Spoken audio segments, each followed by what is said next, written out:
Press note मिळाली. Yes sir. सगळ्यांचं स्वागत आणि सगळ्या मीडियाला विशेषतः जिल्हा पोलीस दलातर्फे आणि प्रशासनातर्फे खूप खूप धन्यवाद.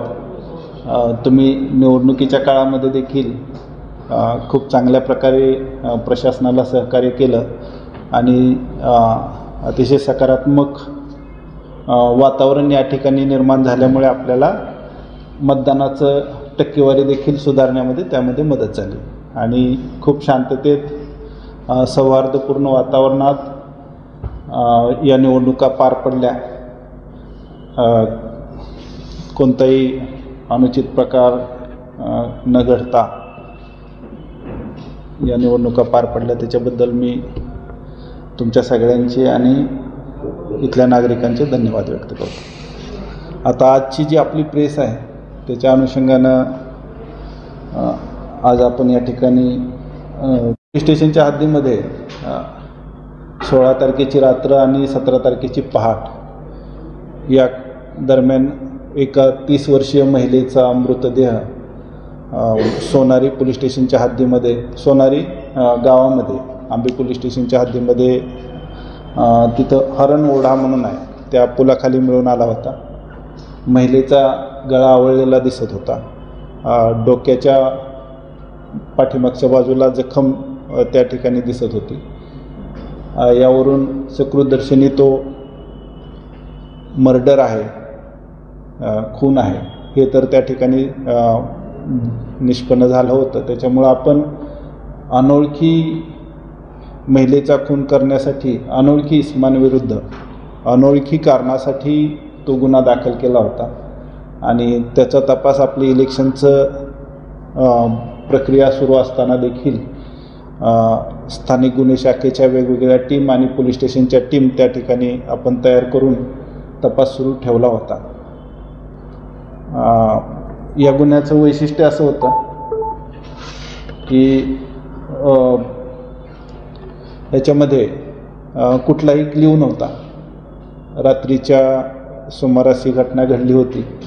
महिलेची ओळख देखील पटलेली नव्हती आणि ह्या अशा परिस्थितीत हा गुन्हा डिटेक्ट करणं, ह्याच्यातील आरोपी निष्पन्न करणं, कारण निष्पन्न करणं, महिलेची ओळख पटवणं, ह्या सर्व गोष्टी त्या ठिकाणीचे चॅलेंज होते आणि आपल्या जिल्ह्यातील टीमनं दोन्ही म्हणजे स्थानिक गुन्हे शाखा आहे, त्यामध्ये आंबे पोलीस स्टेशनची टीम आहे, ह्यांनी खूप कौशल्यानं आणि प्रोफेशनली म्हणजे ते एक सगळे जे CCTV फुटेज आहेत, त्याच्यानंतर इतर टेक्निकल जे आपल्याकडं टेक्नॉलॉजी आहे आणि उपकरणं आहेत त्या सगळ्याचा पुरेपूर उपयोग करून दिवसरात्र मेहनत घेऊन हा गुन्हा आपण त्या ठिकाणी आपल्या टीमनं उघडकीस आणलेला आहे.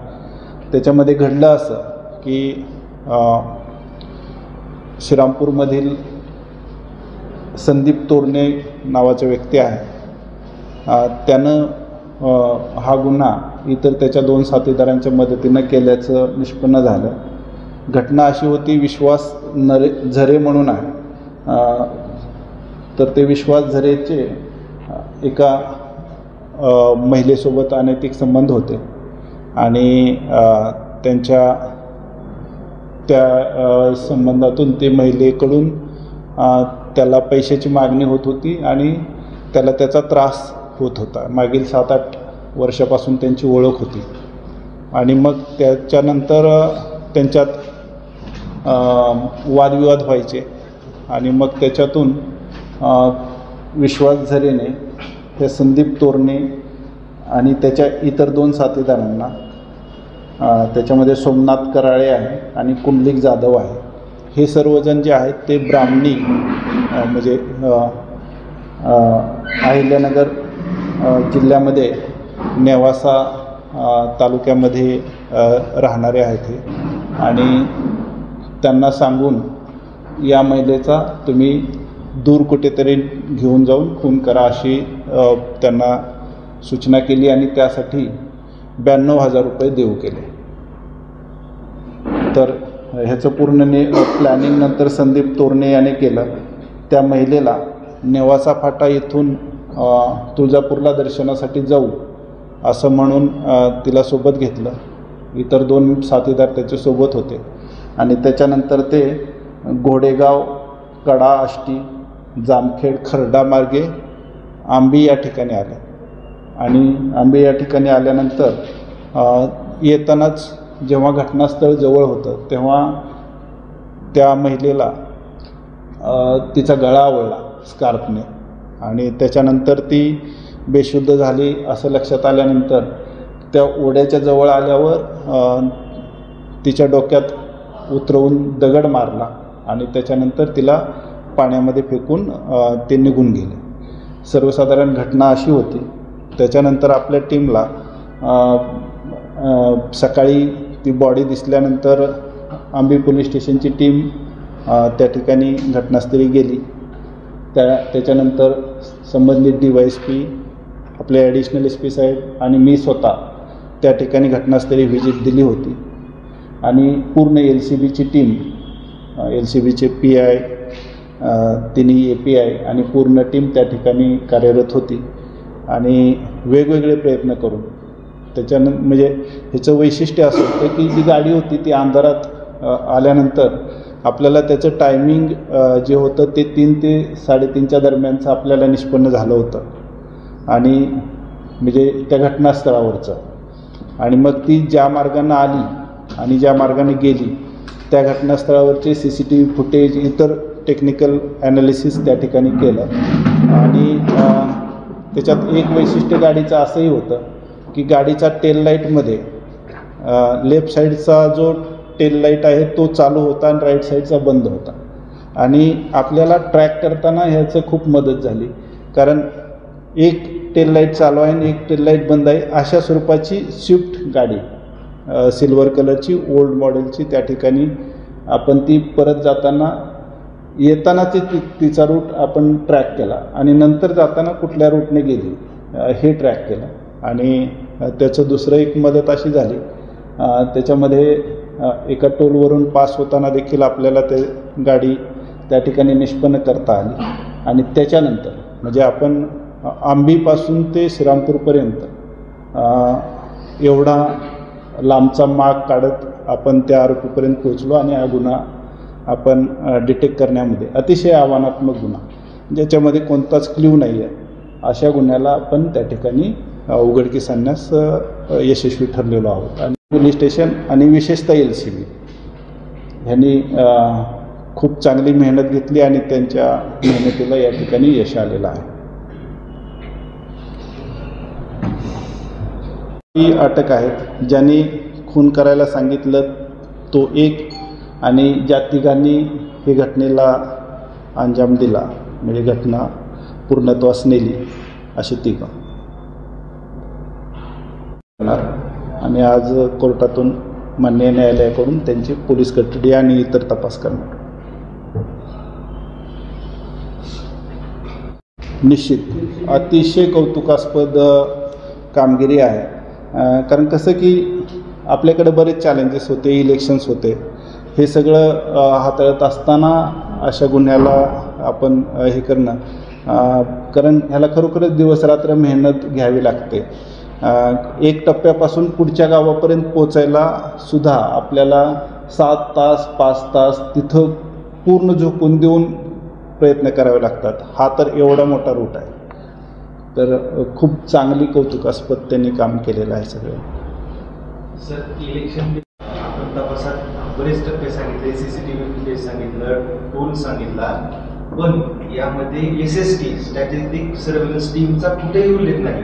SSTचं फेल्युअर आहे, तुम्हाला त्याच्या फुटेज वगैरे काही सापडलं? जो ट्रॅक आहे त्याच्यावर SST टीम जे आहे त्यांनी SST टीममध्ये जेव्हा चेकिंग होतं तेव्हा त्याच्यात संशयास्पद काय आहे का, कारण त्या महिलेला जे मारलं ते अतिशय आडवळणाचा मार्ग आहे आणि त्याच्यामध्ये त्या ट्रॅकवर कुठेही SST टीम आपल्या हद्दीत तरी कार्यरत नव्हत्या. पण म्हणजे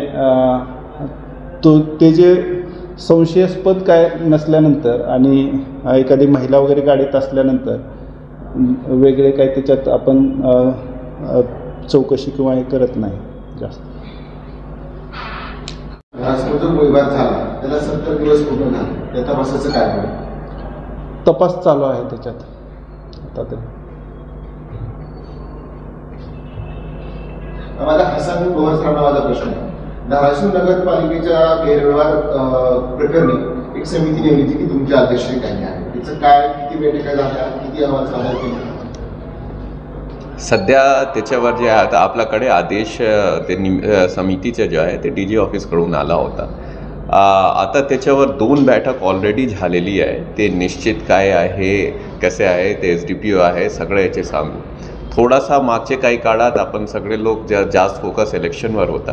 याच्यानंतर आपण त्याच्यावर अजून पुढे तपास करणार आहे.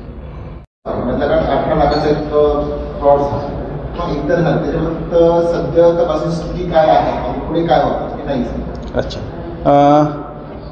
हे म्हणजे सायबर क्राईमबद्दल विशेषतः आपल्याकडे जे डिटेक्शन वगैरे झालेलं आहे त्याचीही माहिती आपण तुम्हाला देऊ. खरोखरच काही केसेसमध्ये आपण ते परत करू शकण्यात यश मिळवलेलं आहे. पण इथून पुढं 2 आघाड्यांवर आपण ह्याच्यासाठी प्रयत्न करणार. आता काय झालं की बॅक टू बॅक आपल्याला एवढे इव्हेंट होते, म्हणजे मागच्या 3 महिन्यापासून नवरात्रा, गणेशोत्सव, ईद आणि जसं पण नवरात्रा संपते तसं इलेक्शन्स अनाऊन्स झाले. त्याच्यामुळं आपल्याला ह्या फ्रंटवर तेवढंसं काम करायला वेळ नाही मिळाला. पण इथून पुढं एकतर अवेअरनेस केलं जाईल सगळ्यांमध्ये, लोकांमध्ये विशेषतः काय काय काळजी घेतली पाहिजे, आणि त्याचबरोबर जे फ्रॉड होतात त्यासाठी सगळे प्रयत्न केले जातात. पण जे कामगिरी आहे ते देखील मी कम्युनिकेट करायला सांगतो. यावर्षी जवळजवळ 4 लाख किंवा 4.5 लाखपेक्षा जास्त रक्कम ऑलरेडी परत केले. हायवेला केरवळा मांडीपाटा ते या मार्गावर रोड रॉबरीचे प्रमाण वाढत आहे. हां, ते पण आपण म्हणजे त्याच्याबद्दल पण आता आपण वेगळी एक यंत्रणा त्या ठिकाणी कार्यरत करणार आणि ते प्रयत्न करणार. सर, तुम्ही मध्यंतरी गुटख्यावर कारवाई झाली. हो, आता पुढे काय ऑपरेशन असणार? हीच कारवाई जे आहे, जे कारवाया आपण इलेक्शनमध्ये केलेल्या आहेत, ह्या सगळ्या कारवाया अतिशय प्रभावीपणे कार्यरत राहतील इथून पुढे देखील. महाराष्ट्रातील ताज्या बातम्या पाहण्यासाठी आमच्या YouTube चॅनेलला सबस्क्राईब करा. इंस्टाग्राम आणि फेसबुकवर हा व्हिडिओ पाहत असाल तर फॉलो करायला विसरू नका. धन्यवाद.